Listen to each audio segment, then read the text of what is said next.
Puss in Boots. In a small, peaceful village, an old miller passed away, leaving his 3 sons with little to inherit. The eldest son received the mill, the middle son got the donkey, and the youngest son was left with only a cat. The young man sighed, wondering how a cat could help him survive. Little did he know, this cat was no ordinary feline. Puss in Boots had a plan that would change his master's life forever. To the young man's astonishment, the cat spoke. "Give me a pair of boots and a sack, and I will make you rich," said Puss confidently. Though skeptical, the young man agreed, hoping for a miracle. Puss put on the boots and set off with a determined gleam in his eyes. The adventure had begun. Puss ventured into the forest, where he caught a plump rabbit. He placed it in his sack and hurried to the king's castle. "A gift for the king from my noble master, the Marquis of Carabas," Puss announced proudly. The king, impressed by the gift, thanked Puss and inquired about his mysterious master. Puss bowed gracefully and promised more gifts in the future. The king was intrigued by the Marquis of Carabas, a name he had never heard before. He asked his advisors about this nobleman, but no one knew who he was. Meanwhile, Puss continued his clever schemes, determined to make his master's name famous. The king's curiosity grew with each gift Puss brought. Puss visited farmers working in the fields. "Tell the king these lands belong to the Marquis of Carabas, or you'll regret it," he commanded. The frightened farmers agreed, and Puss continued his journey. Soon, the king heard rumors of the vast lands owned by the mysterious Marquis. Puss's plan was working perfectly. Puss led his master to a river and told him to bathe. As the young man obeyed, Puss hid his old clothes and shouted, "Help! The Marquis of Carabas is drowning." Hearing the cries, the king and his daughter rushed to the river. They found the young man, now dressed in fine clothes provided by Puss, and were charmed by his appearance. The king and his daughter arrived at the river, where they saw the young man looking like a nobleman. "Thank you for saving me," the young man said, playing along with Puss's plan. The king, impressed by his manners, invited him to ride in the royal carriage. Puss smiled, knowing his master was one step closer to success. As the carriage moved toward the castle, Puss ran ahead to prepare the next part of his plan. He reached the ogre's castle and demanded an audience with the fearsome creature. "I've heard you can transform into any creature," Puss said slyly. The ogre, eager to show off, agreed to demonstrate his powers. The ogre roared and transformed into a mighty lion, his sharp claws glinting in the sunlight. Puss, though frightened, kept his composure.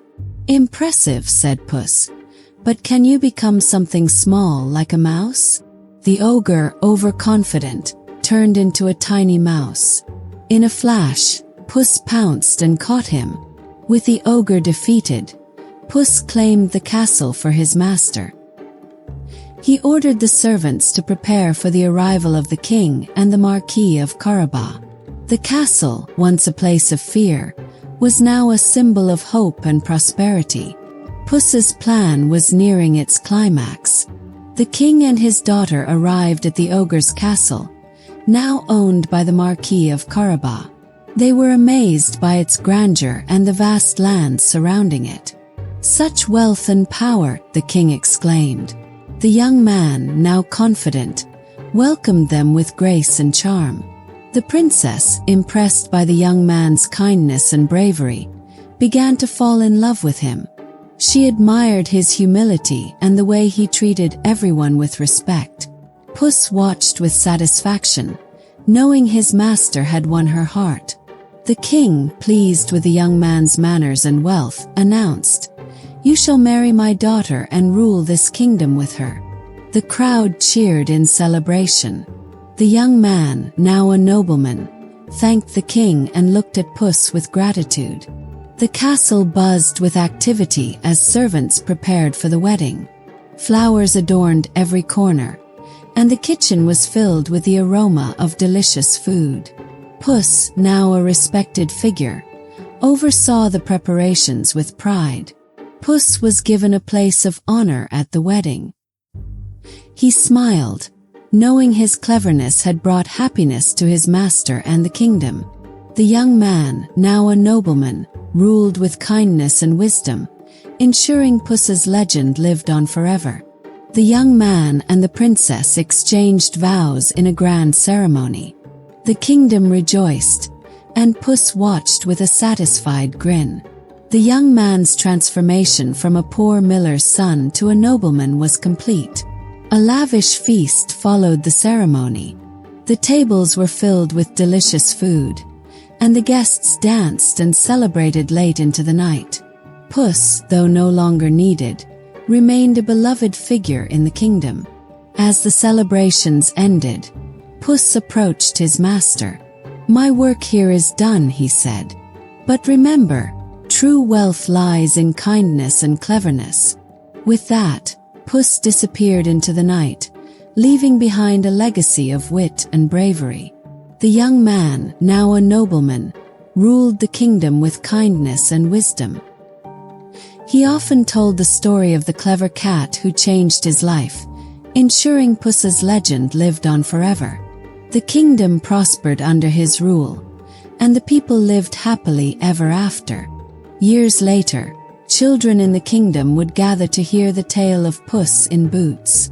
They marveled at his cleverness and bravery, dreaming of their own adventures. Puss's story became a timeless legend, inspiring generations to come. The tale of Puss in Boots taught everyone that intelligence and resourcefulness could overcome even the greatest challenges.